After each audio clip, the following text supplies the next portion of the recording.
I'm going to be sharing all of the books I read in July. I'm going to give you a little bit of an overview on them, my rating of it. I'm not going to spoil anything for you, but just give you some of my overall thoughts. These are all the books that I read in July. We're going to go through them one by one. This is not my normal homeschool video. That's why I kind of wanted to separate it out. I have gotten into reading over the last month and a half, 2 months, and it's just taken over my life. I read every single day now. I'm absolutely obsessed. And yeah, I figured when I have shared it, a lot of you have reached out about it, and so I wanted to see your thoughts and share a little bit more. So on this channel, I'll be doing kind of a monthly wrap up of all the books I read. I may in the future open a second channel that's dedicated just to books, but here we are for now. So in the month of July, I read 7 books. I think there's like 4 days of July left when I'm filming this video, and I could be finishing up one right now, but I'll save that for my August wrap up. All right, so I'm gonna do these in the order that I read them. Now, something important to know is at the very beginning of July, actually very end of June, beginning of July, I was on a work trip. So I was on planes and in a hotel room for a long time, no kids, completely alone. So I had a lot of time to read just that first week. So keep that in mind. Also, how I read, being a busy mom with 3 kids in my house, dogs, husband, all of the above, I have the physical copy of a book and I listen to the audiobook. So I have the Libby app through my library, and most audiobooks I can get for free. So I'm really only buying the physical copy, but it really does help me. I like the physical books, but blocking out everything around me and then listening to somebody read really is able for me to like focus on the book. And then 2, once I'm like in the book, like I can understand the audio voices, I kind of know the characters and what's going on. For short periods of time, I can listen to the audiobook but then do other things. So I can go wash dishes or cook dinner or drive in the car and listen to the audiobook. So the combination of using the audiobook with or without the physical book has really helped me like power through some books, which I absolutely love, and I think that's why I was able to get through so many. Another reason is I have really tried to stay away from social media besides like me posting for content. So no more like death scrolling, doom scrolling. All of that has been replaced with reading. So I will spend an hour or 2 on the couch every night reading instead of being on my phone. And so I think that that's a positive change. You may view that differently. All right, so let's get into the books that I read this month. So the first one is from Gillian Flynn. She's the same author of Gone Girl.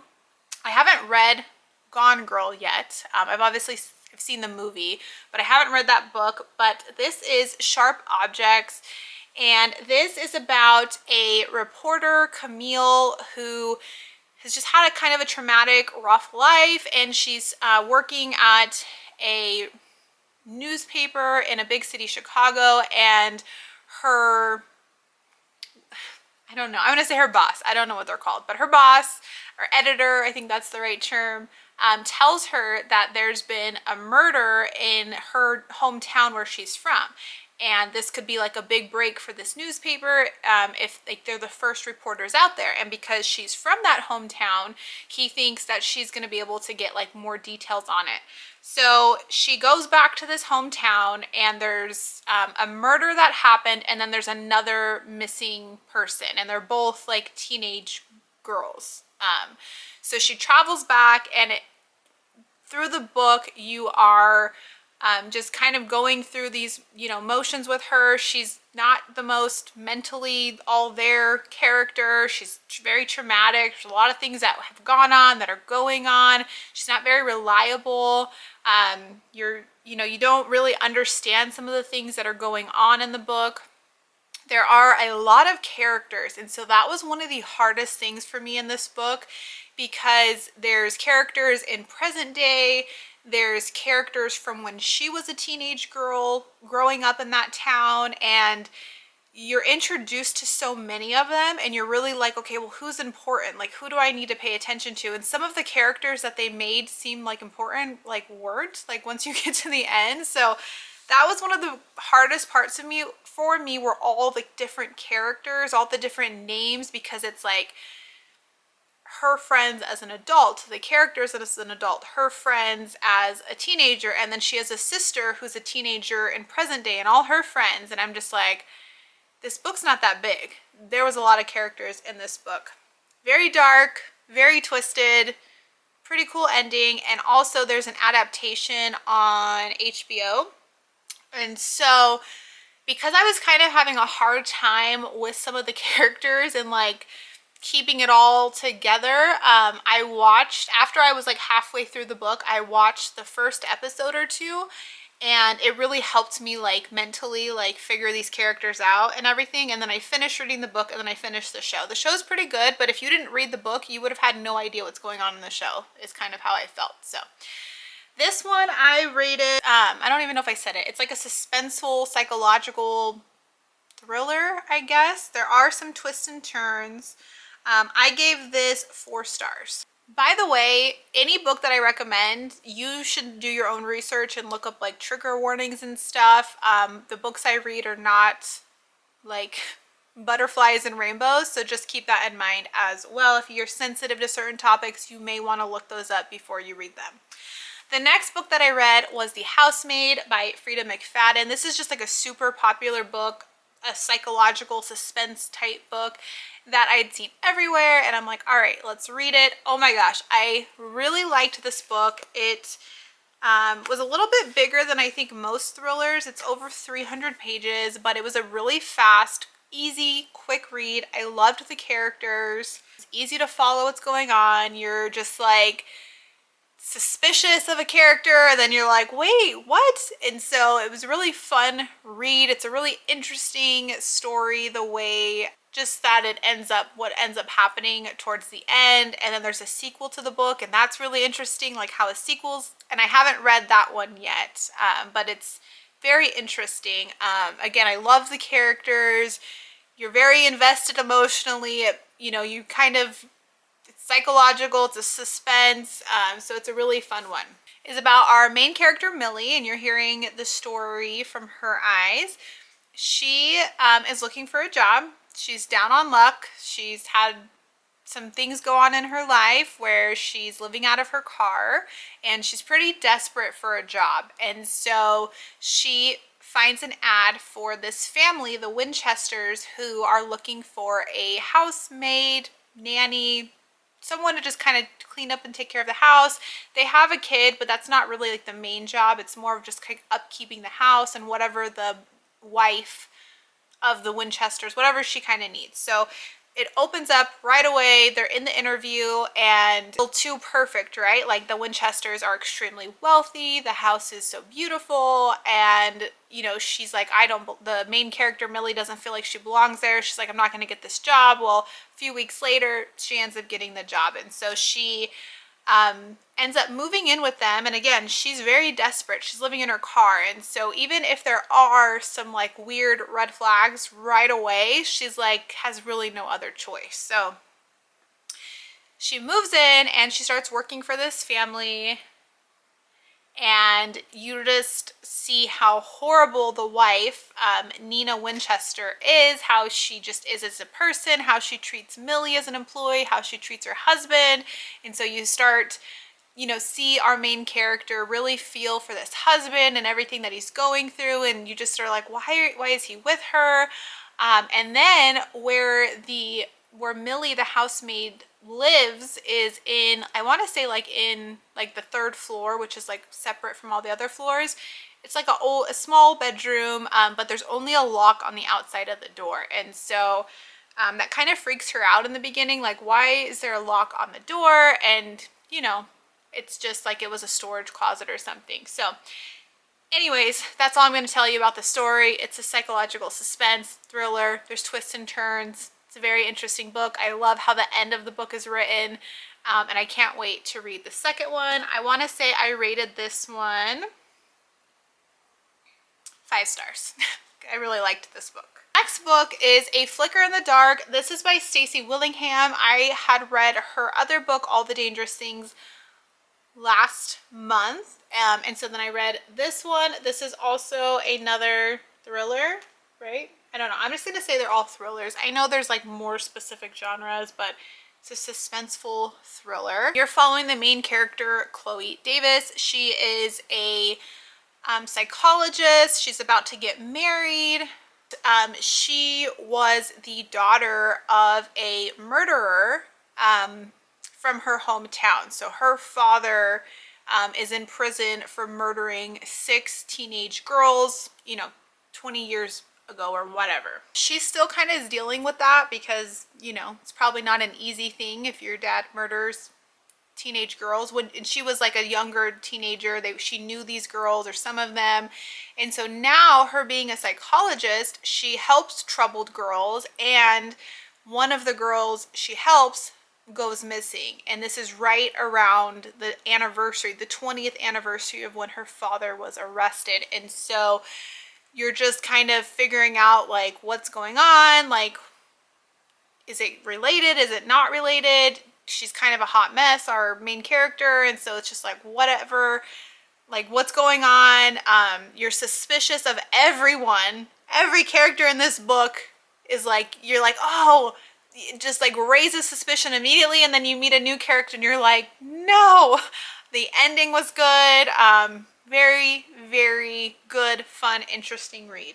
I gave this one 4 stars, and the only reason, it's so hard because I've read so many books in between this, is I want to say I feel like the end was like just rushed. Like it was like twist, twist, twist, and it was all just like a little crazy.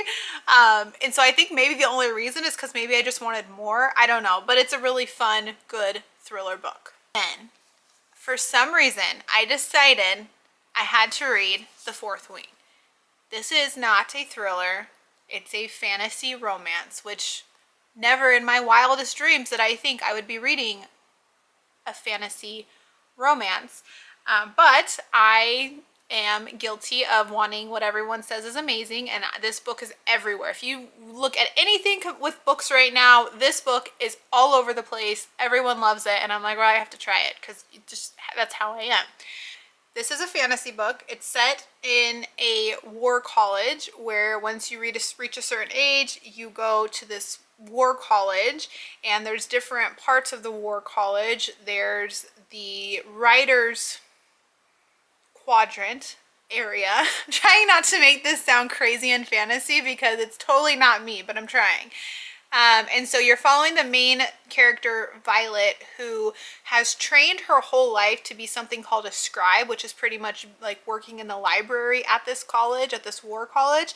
And all of a sudden, she's told, no, you're going to be a writer, which is a dragon writer, which is like the most dangerous path to take. So you're taking somebody who was very safe reading books in a library to putting them like on a dragon. It's a little crazy. So her mother is like the commander of this war college, and you learn very early on her mother's not very nurturing or loving, whatever. So she has an older sister who is like, telling her, the mom, you're crazy, like you can't send her. And then you learn that our main character, Violet, has a health issue, kind of like a disability, where she's just fairly fragile. Her bones break very easily. And like this is like basically a death sentence. Like what are we doing here? You also learn that she has an older brother that has passed away being a writer. And so they explain how like strong he was and all of this, and they're like, well, if he couldn't even survive, why would she survive? So anyway, so that's like right away what's going on. And then she has to go through kind of like these challenges to even get accepted into the writer's quadrant. So if you like the Hunger Games in a way, kind of the Hunger Games, kind of Harry Potter, I'm trying to think of like something else. It's basically a set of challenges she has to do before she even gets accepted in this, and most of these challenges result in death. So it's very suspenseful in that part. But so there's different leaders in this college, and some of the people in this college or the leaders are actually children of people that were like exiled by this war college because they were like traitors. They were like, they weren't doing what they were supposed to do. So there's like a lot of bad blood there. And because Violet, our main character, is the daughter of the commander, you know, she kind of has like an X on her back, right? Like a lot of these kids where their parents were basically slaughtered for being traitors, they're like way against her and stuff. And so she's a lot of enemies right off the bat. There's a lot of people after her. She's like just in a really crappy situation. And so you're like following this. There's a lot of like death in this book.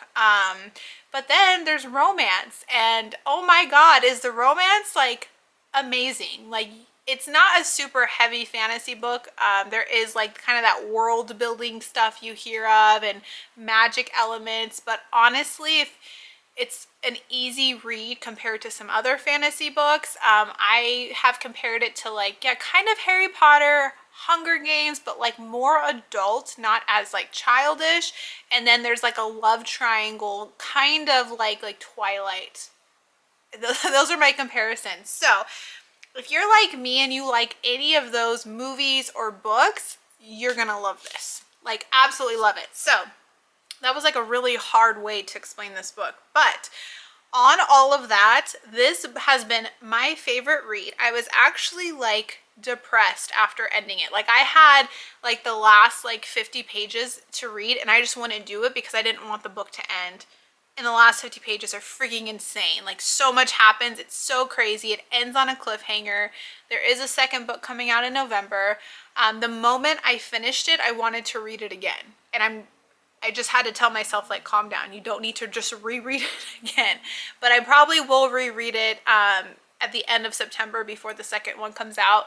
Just because I was so just engulfed in like the characters and the romance thing going on, like the love triangle, that I really would just kind of like not skip through but like glaze over like the world building and like what's going on. And so I want to reread it to like really get those. But a 10 million stars out of 5. Absolutely love this book, love the characters, love everything about this book. After the fourth reading, it took me a minute to want to read anything else. So I really just like went over to my shelf where I have a bunch of books that I need to read, and I just grabbed one. I actually grabbed the one that I want to say has been sitting there the longest that I hadn't read yet, and it's The Perfect Marriage by Geneva Rose. It started out really cool because each chapter you're switching between the wife's point of view and the husband's point of view, and so you'll like listen to the wife talk about a scene and then you hear the husband's point of view of like that same scene. So it's really cool. Like, I really loved that part of the writing. Basically what's happening is the husband has an affair on the wife, and the mistress ends up dead, and the husband is the main suspect because why wouldn't he be? Well, the wife is like one of the top defense lawyers, and she becomes her husband's defense lawyer for his dead mistress, which is just like a crazy thing. So like there's so many emotions in here, right? Like the affair, and then you're hearing the husband's side of it and you're hearing the wife's side of it, and then it's like a business deal too, so like they're trying to separate their emotions from it. That was all really cool. I think the story was really cool. I think the way it's written is really cool. I loved this book until the ending. Not like the way that this book ended at all. And I'm just going to leave it at that. So, that's it. So it's like kind of like a mystery thriller. There's some like law stuff in there. Those are the bad reviews that I've seen, is that people who actually work in law are like, this book is not realistic. Well, it's a fiction book to me, so I don't really care how realistic it is. I thought that part was really cool. I thought it was like, again, really interesting, right? Because I don't really know legally if you'd be allowed to defend a spouse. Like, I really have no idea. But just like that kind of emotion was really interesting to me. I rated this 2 stars. Interesting. Yeah, I think I rated it 2 stars because I hated the ending. I absolutely hated the ending, and not in like a way that it's like because you loved it so much. Like I think the ending ruined this book. So I probably, because I don't think on Goodreads you can do 2.5, I probably would have given it a 2.5. And because I was so emotionally devastated after reading The Fourth Wing that I was just not happy with anything in my life. So if I hadn't read this right after The Fourth Wing, I maybe have given this a 3-star, but I had it at 2 stars. The next book I read was Verity by Colleen Hoover. I read this with my friend Nikki. We read it at the same time, which was super fun because we would like be like, one of us would be ahead of the other one and we'd be like, oh my god, and then the other one would flip, and so it made it really fun reading it. And this book has like tons of twists and turns, so it's fun to like read a book like that to do, you know, what I'm trying to say. So this is about a woman named Lowen, and she's an author, but she's not really famous. She's kind of struggling. She's spent the last few years taking care of her ill mother, and she thought her mother was gonna like leave her with money, and she didn't. And so she's just like really pressed on luck. She's getting evicted from her apartment. She has no money, and so she is in the opening scenes, she's meeting with her publisher, and her publisher has set up a deal with her. Well, she in this meeting meets the husband. Why don't I know his name? Oh, Jeremy. And his wife had been in a terrible accident, and his wife was Verity Crawford, who is like a famous author. Think of like Colleen Hoover, like just tons of books. Everyone loves her, like probably millionaires. Well, she was in an accident and she cannot finish the remaining 2 or 3 books in her series that she needed to for her publisher. So her publisher and Jeremy thought it'd be a good idea to get a co-author to help write the rest of the books, to keep the public happy, the publisher happy, and they chose Lowen to be that author. And so Lowen decides to accept the offer, and she needs to go to the Crawfords' home because she needs to see if there's like any manuscripts or any outlines of what the next 2 or 3 books are supposed to be. And when she's going through Verity's office, she finds a manuscript. It's an autobiography by Verity. I'm explaining pretty much her whole marriage and life and all these things, right?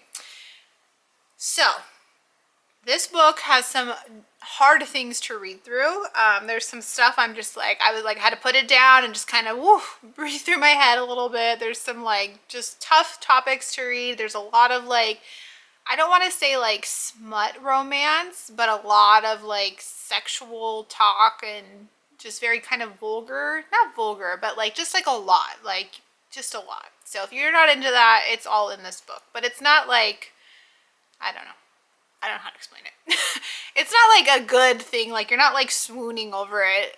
At least I wasn't. So it's very interesting. The ending was very interesting. The last like, I don't know, 20 pages, I want to say again, 30 or 20 pages. I mean, it's like, oh my God, oh my God, oh my God. There's some really like creepy parts in it too. So I didn't hate the ending, but I felt very like, I didn't feel like it wrapped up very well. I felt like I needed a little bit more explanation, and I was just like, what? So I think I gave this one 3 stars. Maybe I would have given it like 3.5 stars. Let's see. Yeah, I gave it 3 stars. I probably would have gone more 3.5. Again, it was the ending that I was just like, oh, huh, okay. But the whole book up until that point was great. So this one, yeah, and this was the first Colleen Hoover book I've ever read. I have heard that this one's a little bit different than her traditional books, so I don't know if I would read a different one from her, but really good. I think I read this one in like a day or 2 with Nikki, so that was fun. And then my most recent book that I just finished yesterday, this is A Court of Thorns and Roses by Sarah J. Maas. So obviously I am still highly obsessed with The Fourth Wing, and instead of just trying to reread that one, I saw somebody say if you like The Fourth Wing, you'll probably like this series. And so I want to say there's 5 books in this series, and they're pretty big books. They are fantasy romance books, and these came out a while ago. I don't know if it says when this came out. 2015. So these are way before Fourth Wing. These had a huge fan base. They're still extremely popular. So this one is like a very, very, very loose retelling. Not even retelling. Very, very, very loose kind of Beauty and the Beast-ish in a way, but it's a fantasy book. It's about a land of fairies and high fae, so like lords, not goddesses. I don't freaking know what I'm trying to say. I'm not good with fantasy stuff is what I'm going to admit right now. That's not why I'm reading it. But there's obviously romance, a love story thing in here. Really loved this book. So you are following Feyre. I think that's how you pronounce her name. Feyre. She's a mortal, a human, and she kills a wolf hunting. Her family's very poor. She has to hunt so they have food and money, and so she kills a wolf, and this wolf actually turns out to be a fairy, high fae. It's like an important fairy, right? You got to get like the fairy, like a little Tinkerbell out of your mind when you hear the word fairy, because that's not what it is. So because she did that, a captor, a beast, we'll call him, from the fairy world comes and says, you killed one of our kind. You know, there's a treaty between humans and these fairies, and that's not allowed. And so I'm either going to kill you, or you have to come live with me. You have to leave everything here. You can never return. You have to come live with me. Well, she ends up and goes and lives with him. And she just starts being very experienced to this fairy world. She grew up hearing tales of it, maybe some danger to it, maybe things that they were fables, they weren't true. And so she's living with these people who are like immortal and they have powers, and it's a great time. It's a great read. So I loved this book, not as much as I loved The Fourth Wing, because I think The Fourth Wing is just so much better as far as the characters and the romance in that book. But I've heard that this series gets better. So it wasn't that this was bad at all. It's just there was a lot of like world building in this. The romance wasn't that great. I mean, it was all right, but I wasn't like in love with any of the characters. So I've started the second one already. So the second one is what I'll update in my next month's wrap-up video. This one I rated 4 stars. I'd probably go up to 4.5, but I'm excited to read the second one. So those are all the books that I read in July. If you have questions, comments, leave them down below. I will also link all the books I read down below in the description. I'd love to hear your thoughts. Do you want me to keep making videos like this? Let me know. Have a wonderful rest of your day, guys, and we'll chat soon. Bye.